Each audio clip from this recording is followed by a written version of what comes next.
Si j'avais su qu'il y avait d'un trouble du développement, je ne t'aurais pas eu. Tu es une existence inutile pour notre famille. Quand ma mère m'a dit cela, mon monde s'est complètement assombri. Allons-y. À partir de maintenant, une nouvelle vie commence pour nous trois. Mon père a passé la tête par la fenêtre de la voiture et a déclaré cela à haute voix. Devant la maison vide de nos grands-parents, mes parents m'ont laissé derrière eux en riant. En regardant la voiture s'éloigner, tout ce que j'ai pu faire, c'est rester là, figé, à l'âge de 10 ans. Je m'appelle Tracy. Je vais avoir 25 ans. J'ai un frère jumeau, Tony, et je vivais avec lui et nos parents, mais nous vivons séparément depuis plus de 10 ans. La raison en est le passé. Mon père était un employé régulier et ma mère travaillait à temps partiel tout en étant femme au foyer. C'était une famille ordinaire que l'on trouve partout. Cependant, un changement important s'est produit lorsque nous étions à l'école primaire. Dès le début des études, les talents de mon frère ont pris de l'importance et on attendait toujours de lui qu'il obtienne des résultats parfaits au test. Tony est merveilleux. Tu as encore obtenu une note parfaite. Tu es doué et tu deviendras sûrement quelqu'un de grand dans le futur. Disait ma mère en souriant et mon père riait bruyamment.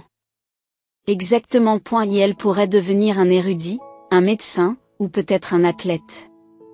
Au moins, il n'aura pas à se soucier de l'argent. En attendant, loin d'avoir des notes parfaites, j'étais distrait par les bruits des camarades qui déplaçaient leurs chaises ou utilisaient des porte-mines, et je n'arrivais pas à me concentrer en classe, ce qui m'a valu des réprimandes régulières de la part des professeurs. Dès mon plus jeune âge, alors que j'étais souvent réprimandé, mes parents ont progressivement commencé à faire plus de cadeaux à mon frère. Les repas étaient toujours ce que mon frère aimait, et il était le seul à être emmené en sortie et à s'amuser. Et chaque fois qu'il voulait quelque chose, il pouvait l'avoir tout ce qu'il désirait. En revanche, j'étais souvent négligé. Si, à l'époque, j'avais parlé aux enseignants ou à d'autres adultes de la façon dont mes parents me traitaient, les choses auraient peut-être changé, mais je ne pouvais rien dire. J'ai eu du mal à parler et à exprimer mes propres émotions. Je n'arrive pas à organiser mes mots et ils s'éparpillent.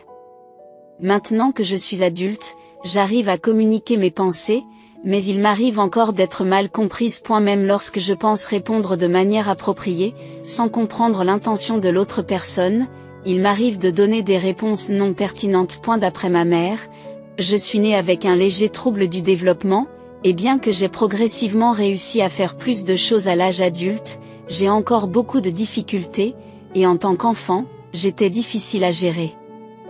Pour les adultes. Mais ce n'est pas une raison pour me négliger et je continue à grandir. Mes parents, qui me considéraient comme un enfant naïf, m'ont souvent méprisé et insulté par rapport à mon frère talentueux. Aujourd'hui, je pourrais m'opposer à une telle attitude de la part de mes parents, mais à l'époque, ils détenaient l'autorité absolue, et j'ai simplement souri et enduré sans me rebeller contre aucune parole ou action. Et la relation avec mon frère, qui était proche de moi pendant mon enfance, a également commencé à changer.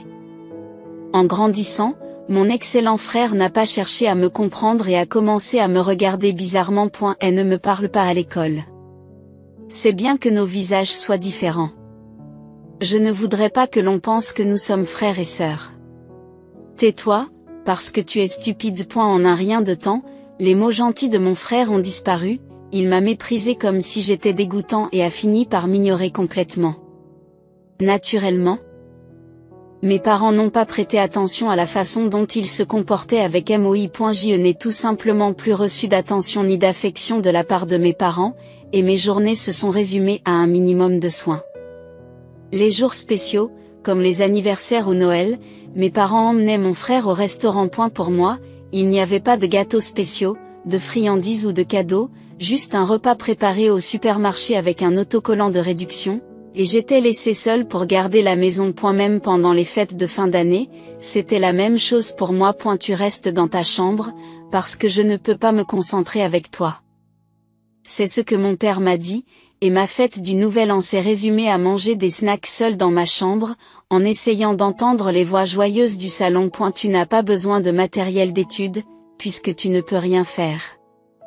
mes parents l'ont dit sans embâge, et seul mon frère a reçu un bureau et du matériel scolaire. J'ai perdu toute motivation pour étudier et mes notes ont continué à baisser. Je sentais que je n'avais pas ma place à l'école ou à la maison, mais il y avait deux adultes en qui j'avais vraiment confiance. Il s'agissait de mes grands-parents, qui vivaient loin de chez moi. Il fallait plus de 2 heures de voiture pour leur rendre visite, et même si nous ne pouvions pas les voir souvent, j'étais autorisée à accompagner ma famille 2 fois par an, pendant les vacances d'été et de fin d'année, à condition de ne pas dire un mot. Et la maison de mes grands-parents se trouvait dans une campagne riche en nature, ce qui aurait pu sembler ennuyeux à mon frère et à mes parents, mais pour moi, c'était un endroit merveilleux. J'étais fascinée par les belles couleurs et les paysages créés par la nature, et pendant que mon frère était occupé à étudier, je jouais avec les crayons de couleur que j'avais apportés, coloriant le dos des prospectus pour qu'ils correspondent au paysage. Mes parents et mon frère me regardaient avec mépris, mais mes grands-parents accrochaient mes dessins au réfrigérateur en disant « C'est un beau dessin du coucher de soleil ». J'ai ressenti une joie sans précédent. Non seulement parce qu'ils accrochaient mes gribouillis, mais parce qu'ils comprenaient ce que je voulais exprimer sans mots. Certes, mes grands-parents aimaient mon frère et ne me traitaient pas spécialement, mais ils étaient les seuls à nous aimer également, nous les jumeaux. C'est pourquoi les jours où je pouvais voir mes grands-parents 2 fois par an étaient mon soutien émotionnel. Puis, lorsque nous avions 10 ans, par une journée encore fraîche de mars, alors que les vacances de printemps venaient de commencer, mes parents ont soudain annoncé « Nous avons vendu notre appartement ». Qu'est-ce que cela signifie? Je ne comprenais pas ce qu'ils voulaient dire. Mon frère s'est mis à rire. Tu es vraiment stupide. Il a été vendu. Une nouvelle vie nous attend dans une nouvelle maison. Déménager? Si la maison est vendue, où vivrons-nous? Et l'école? Quand déménager? Pourquoi, accablé par cette nouvelle soudaine, mon père m'a crié dessus avec colère. Tais-toi. Ton discours est toujours inutile. C'est parce que tu n'as pas remarqué, alors que nous nous préparons depuis longtemps. Fais vite tes valises. Je ne m'en étais pas rendu compte jusqu'alors, mais le salon était déjà emballé. Comme j'étais surtout confinée dans ma chambre, je n'avais pas remarqué que les objets de la maison disparaissaient peu à peu. Paniquée, j'ai retenu mes larmes et emballé mes affaires dans des boîtes en carton. Cependant, je n'ai pu emporter que quelques jouets et le strict minimum de vêtements. Comme c'était les vacances de printemps, mes affaires se résumaient à ce que j'avais ramené de l'école. Et j'ai fini de les mettre dans les cartons rapidement. Je suis prête. Tout est emballé dans des cartons. J'ai aussi mon sac d'école, mais tout le reste, nous n'avons pas besoin de ton rapport. Monte vite dans la voiture. D'accord, je comprends. Mon père a jeté mon carton dans le coffre de la voiture sans ménagement. Et je montai dans la voiture en tenant mon cartable. Mais Tony, qui s'asseyait habituellement à côté de moi, n'était pas là. Tony n'est pas là. Où est Tony? Nous ne pouvons pas partir tous les 3, n'est-ce pas? Il ne manque pas de bagages, tu n'es pas censé être silencieux dans la voiture, ma mère me gronde vertement et je me tais. J'ai du mal à te comprendre. Nous avons donné de l'argent de poche à ton frère et nous l'avons laissé sortir pour jouer. Tais-toi si tu comprends. Dans le silence, je regardais distraitement les arbres en fleurs à l'extérieur de la voiture. Mais soudain, une lueur d'espoir s'est allumée dans mon cœur. Peut-être que, tout comme ils avaient l'habitude de n'emmener que mon frère, ils n'emmenaient cette fois que moi dans un endroit amusant. Mes parents essayaient peut-être de me surprendre avec ce déménagement. Pendant que je souriais consciemment, mes parents parlaient tranquillement de quelque chose. À ce moment-là, j'étais trop excitée pour m'intéresser à ce qui se disait. Cependant, je n'aurais jamais imaginé que cette joie serait plus tard trahie. J'ai fini par m'endormir et j'ai été soudainement réveillée par la voix forte de ma mère. Réveille-toi vite. Prends ton cartable et sors de la voiture. Sans savoir où je me trouvais, je suis sortie de la voiture et j'ai été stupéfaite par la scène qui s'offrait à moi. J'étais devant la maison de mes grands-parents bien-aimés. Oui, c'est ça.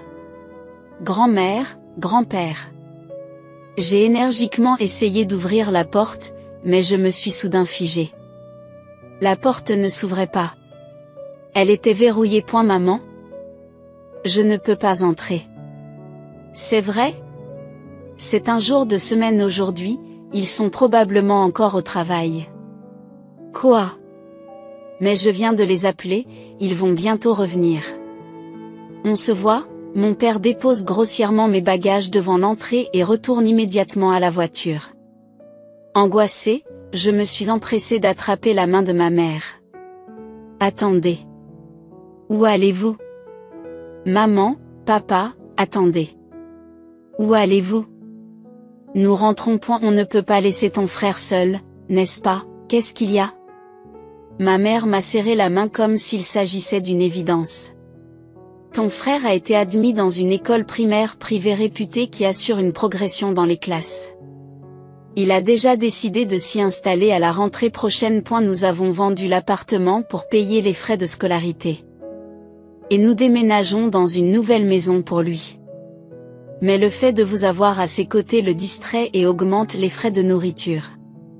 Avec le nouveau trimestre qui commence, c'est l'occasion de rester ici. Attendez. Qu'est-ce qui se passe? Je change d'école? Je vais dans une autre école? C'est exactement ce qui m'ennuie. Quand ma mère a haussé la voix de colère, je n'ai pas su quoi dire. Tu as toujours été un fardeau pour moi depuis que tu es tout petit. Tes notes sont mauvaises et ton apparence est en dessous de la moyenne. Tu ne peux même pas tenir une conversation correcte. Ton frère est un si bon enfant. Pourquoi es-tu toujours à l'origine de problèmes? Ai-je fait quelque chose de mal? Si c'est le cas, je suis désolée. Je suis vraiment désolée. Je n'ai pas besoin d'excuses qui ne sont que des paroles en l'air. Si j'avais su pour ton trouble du développement, je ne t'aurais pas eu. Tu es une existence inutile pour notre famille. Quand ma mère m'a dit cela, mon monde s'est complètement assombri. Allons-y. À partir de maintenant, une nouvelle vie commence pour nous trois. Mon père a passé la tête par la fenêtre de la voiture et l'a déclaré à haute voix. Je dois arrêter mes parents d'une manière ou d'une autre. Et ne partez pas. Ne me laissez pas derrière vous. Papa, maman. Suis-je vraiment un mauvais enfant? Les mots tourbillonnent dans ma tête, et quand j'essaie de parler, les mots justes ne sortent pas facilement. Alors que j'essaie désespérément de bouger ma bouche, ma mère se contente de me regarder et monte dans la voiture. Désolée pour l'attente. Puisque nous avons fait tout ce chemin, achetons un célèbre gâteau du coin et mangeons-le avec Tony. Tout ce que j'ai pu faire, c'est regarder mes parents me laisser derrière eux. Tracy. Ça va, Tracy? Grand-père. Ce que j'ai vu à travers ma vision floue, ce sont les visages de mes grands-parents qui me regardaient avec inquiétude. Lorsque j'ai réalisé qu'il faisait déjà nuit, en attendant le retour de mes grands-parents, il semble que je me sois endormie sans m'en apercevoir. Tes mains sont froides et ton visage est pâle. Mon grand-père m'a enveloppée dans un pull, m'a portée sur son dos et m'a emmenée dans une pièce chaude. Mes grands-parents se déplaçaient rapidement et parlaient d'un ton très énervé. Depuis combien de temps Tracy attend-elle là? Ils n'en revenaient pas d'avoir vu un message en regardant leur téléphone au travail. Nous avons laissé Tracy devant la maison. S'il vous plaît, prenez soin de Tracy. Ils se sont tous deux empressés de rentrer chez eux. Cela aurait été un désastre s'ils ne m'avaient pas trouvé. À l'époque, mon grand-père travaillait comme artisan et ma grand-mère travaillait assidûment dans un restaurant local. Bien que connaissant leur vie trépidante, mes parents ne les ont pas contactés à l'avance, ils ont seulement envoyé un message ce jour-là. Et la communication s'est arrêtée juste comme ça. Cela m'a fait douloureusement prendre conscience de mon insignifiance aux yeux de mes parents. En buvant une gorgée du lait chaud que ma grand-mère m'a donné, sa chaleur a détendu mes sentiments et je n'ai pas pu empêcher mes larmes de couler. Ma grand-mère m'a doucement caressé le dos et m'a réconforté pendant que je pleurais. Pendant ce temps, mon grand-père s'est soudainement levé et a appelé mon père, mais la discussion s'est envenimée et il a fini par mettre fin à l'appel en claquant le combiné. Tracy, j'ai parlé à ton père, mais il semble que nous ne puissions pas communiquer correctement. Peux-tu me raconter ce qui s'est passé? À travers les larmes, J'ai expliqué les événements qui avaient conduit à ce moment. Mon histoire était plus désorganisée que d'habitude, mais mes grands-parents m'ont écouté en silence. Ils m'ont dit que j'étais une existence inutile, parce que je souffrais d'un trouble du développement. Ils ont dit qu'il aurait mieux valu que je ne naisse pas. Maman et papa vont créer une nouvelle famille avec Tony. Alors que j'étouffais ces mots, j'ai été enveloppée d'une étreinte chaleureuse. Ma grand-mère m'a serré très fort dans ses bras. Qu'est-ce que tu racontes? Tu es un enfant merveilleux, quoi qu'on en dise, tu es irremplaçable pour nous. Je suis vraiment heureuse que tu sois né. Mais, pourtant, la valeur des gens n'est pas déterminée par leur intelligence ou leur apparence. Ton grand-père et moi ne sommes que des personnes âgées ordinaires qui n'ont pas fréquenté des écoles prestigieuses. Mais nous avons vécu notre vie en utilisant ce que nous savions faire. Tu n'es peut-être pas doué pour les études. Mais tu as un talent pour la sensibilité et l'expression. C'est un talent irremplaçable qui n'appartient qu'à vous. Le talent. Oui. Il n'y a plus d'adulte ici pour te rendre triste. Alors tu n'as pas à t'inquiéter. Je suis désolée de ne pas l'avoir remarqué jusqu'à présent. Tu as fait de ton mieux. Lorsque mon grand-père a dit cela et m'a caressé la tête en signe d'excuse, j'ai été submergée par l'émotion et j'ai éclaté en sanglots. Mes grands-parents m'ont serré contre eux jusqu'à ce que mes larmes cessent. Après cela, j'ai commencé à vivre avec mes grands-parents. Ils m'ont inscrite dans une petite école primaire locale où les enseignants étaient très compréhensifs.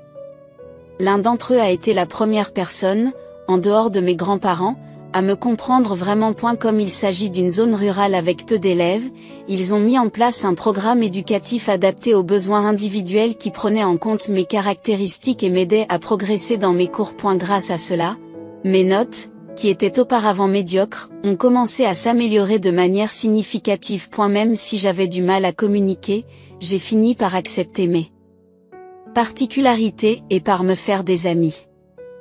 J'ai commencé à vivre une vie détendue, tant mentalement que physiquement, et j'ai trouvé ce que je voulais vraiment faire. 15 années se sont écoulées. Pendant cette période, je n'ai jamais eu de nouvelles de mes parents ou de mon frère, et avant même que je m'en rende compte, leurs adresses et leurs numéros de téléphone avaient tous changé. À un moment où les visages de mes parents et de mes frères s'effaçaient de ma mémoire, ce jour est soudain arrivé. Ouvrez la porte. Tu es là, n'est-ce pas? Le bruit de quelqu'un frappant à la porte a violemment brisé le calme du petit matin. Mes grands-parents étaient déjà réveillés et moi, encore groggy, je me suis dirigée vers l'entrée. Après avoir abandonné ta propre fille pendant plus d'une décennie, que veux-tu maintenant? Surpris par la voix furieuse de mon grand-père, je suis sortie et j'ai écarquillé les yeux. Si ce n'est pas Tracy? Tu as bien grandi. La mère dont je me souvenais était toujours bien entretenue. Mais la femme devant moi avait l'air usée et fatiguée. L'homme à côté d'elle avait un ventre bien loin de la silhouette svelte de mon père. Souriant amicalement, ils se sont tous deux tendus la main d'une manière amicale. J'ai évité leurs mains et je les ai regardés fixement. Si vous êtes mes parents, pourquoi êtes-vous venus? Ne parlez pas comme si nous étions des étrangers. Nous sommes venus pour parler. Parler. Oui, nous sommes pleinement conscients. Il semble que cet atelier fasse des bénéfices. Papa a vieilli, il est à la fois gestionnaire et artisan. Il atteint ses limites, n'est-ce pas? C'est pourquoi nous sommes revenus. Je pensais reprendre l'affaire. Et nous avons entendu dire que notre charmante fille allait hériter de lui. C'est à nous de le recevoir. Mon grand-père ricane aux paroles de mon père et de ma mère. Oh, vous êtes revenus pour avoir une part des restes? Et même reprendre l'entreprise? Quelle présomption! Un amateur qui n'a aucune connaissance de base de l'art du verre et qui reprend notre atelier. Nous avons déjà choisi notre successeur. Qu'est-ce qu'il y a? Tracy. Elle prendra la relève. C'est un génie. Qu'est-ce qu'il y a? C'est ridicule. Cet enfant qui ne sait rien faire, quoi, comme pour interrompre mon père, ma grand-mère lui jette un journal à la figure. Qu'est-ce que tu fais? Regarde à l'intérieur, imbécile. Il y a un article sur cet atelier. Mon père feuillette le journal, ses yeux s'écarquillent, il me regarde alternativement et regarde le journal avec stupeur. Un jeune artisan verrier d'un atelier local dans le monde entier. Il s'agissait d'un article tiré d'une interview récente. Lorsque j'étais collégien, j'étais déjà fasciné par le travail de mon grand-père. C'est à cette époque que j'ai commencé à aider dans l'atelier. Au début, je n'étais qu'une simple assistante, mais lorsque j'ai commencé à m'intéresser activement à l'art du verre, je suis rapidement devenue apprentie dans l'atelier de mon grand-père. Reconnu pour mes compétences par mon grand-père, j'ai commencé à me passionner pour la capture de l'attrait de la nature dans le verre. Il y a quelques années, j'ai enfin terminé la pièce que je rêvais de réaliser et j'ai commencé à la vendre. Elle est devenue populaire sur les médias sociaux et j'ai rapidement gagné en notoriété, me faisant connaître comme un artisan verrier de premier plan. Aujourd'hui, je reçois même des commandes de restaurants et de magasins à l'étranger, et nous avons élargi notre atelier à d'autres artisans et lancé la vente en ligne. Tu es bien notre fille, pas comme ce fils inutile et timide. Tandis que mon père me félicitait avec exagération, ma mère acquiesçait avec enthousiasme. Inutile ? Timide. Surprise par ces mots si opposés aux souvenirs que j'avais de mon frère, j'ai posé la question. Et ma mère m'a jeté un coup d'œil sévère. Écoute. Ce Tony inutile. Et ma mère s'est mise à parler avec enthousiasme. D'après elle, mon frère avait obtenu son diplôme universitaire et décroché un emploi dans une entreprise de premier plan, et tout s'était bien passé au début. Cependant, après avoir été félicité pour son excellence pendant des années, il est devenu arrogant et étonnamment fragile. Offensé par les dures vagues de la société, il a connu l'échec en peu de temps et a quitté son emploi moins d'1 an après l'avoir commencé. Pouvez-vous le croire, il suffit d'une petite réprimande pour qu'il quitte son emploi, je n'aurais jamais pu l'imaginer. Aujourd'hui, il reste la plupart du temps dans sa chambre et n'en sort pratiquement jamais, sauf pour aller aux toilettes ou prendre une douche. Nous avons quitté nos emplois parce que Tony avait commencé à travailler. Et papa, en mettant de côté la question de l'héritage, tu as de l'argent, n'est-ce pas? Tu ne peux pas t'occuper de nous trois? Ou même juste de nous deux, à ces mots de mon père. L'expression de mon grand-père s'est transformée en étonnement. Vous ne vous souciez que de vous-même? Il est encore jeune, il trouvera une solution. S'il est décidé que nous restons ici, il se débrouillera. Il n'est plus un enfant, il est impossible pour nous de trouver un nouveau travail à notre âge. Et papa, écoute la demande de ton fils qui t'aime. Mon grand-père, abasourdi, soupire et retourne dans la chambre. Alors que je restais bouche bée, ma mère m'a regardé attentivement et m'a dit, toi aussi, tu devrais vivre avec ton père et ta mère, n'est-ce pas? J'ai oublié. De toute façon, tu ne comprends pas de quoi on parle, n'est-ce pas? Tu n'as qu'à acquiescer. En disant cela, ma mère avait les yeux injectés de sang et mon père acquiesça. Après avoir réfléchi un moment, j'ai répondu, pourquoi dois-je vivre avec des étrangers? Pourquoi? Nous sommes tes vrais parents, nous t'avons élevé. Lorsque je vivais avec mes parents, enfant, je n'ai jamais eu l'impression qu'on s'occupait de moi, j'existais à peine. Ce sont mes grands-parents et mes professeurs qui m'ont vraiment élevé. J'ai continué à parler aux deux personnes qui étaient figées par le choc. Vous êtes peut-être mes parents par la loi, mais je n'en ai aucun souvenir. Je ne peux pas vivre avec des étrangers. Je les ai regardés comme des étrangers. Si je me trompais, mes grands-parents me corrigeraient. Leur silence signifiait probablement que tout allait bien. Alors que mon grand-père regardait en souriant, mon père la regardait. Tu ne trouves pas que c'est une chose terrible à dire? Papa, dis quelque chose. En effet, si tu veux que je le fasse, je dirai quelque chose aussi. C'est étrange de dire que tu as élevé Tracy alors que tu l'as abandonné à 10 ans. Non, pas sur moi, dis quelque chose à Tracy. Tracy, dis quelque chose à ton grand-père. Quelque chose? Non, je veux dire. Ce n'est pas ça. Tu m'as dit de dire quelque chose. Alors j'ai dit quelque chose. Alors que mon père commençait à rougir de frustration, mon grand-père se mit à rire aux éclats. Et ne nous abandonne pas, papa, comme mon père le suppliait, mon grand-père a fait un geste de la main et a crié à voix basse. Ça suffit. Pourquoi dis-tu des choses aussi gâtées maintenant? À la voix sévère de mon grand-père, mon père et ma mère se sont figés sur place. Pendant cette pause, ma grand-mère s'est précipitée à la cuisine. Lorsqu'elle est revenue, elle tenait un grand sac à la main. C'est parfait. Maintenant, sors de là, espèce de malchanceuse, dit-elle en jetant du sel au visage de ma mère. Aïe, qu'est-ce que c'est? Le sac que tenait ma grand-mère contenait du sel utilisé pour la cuisine.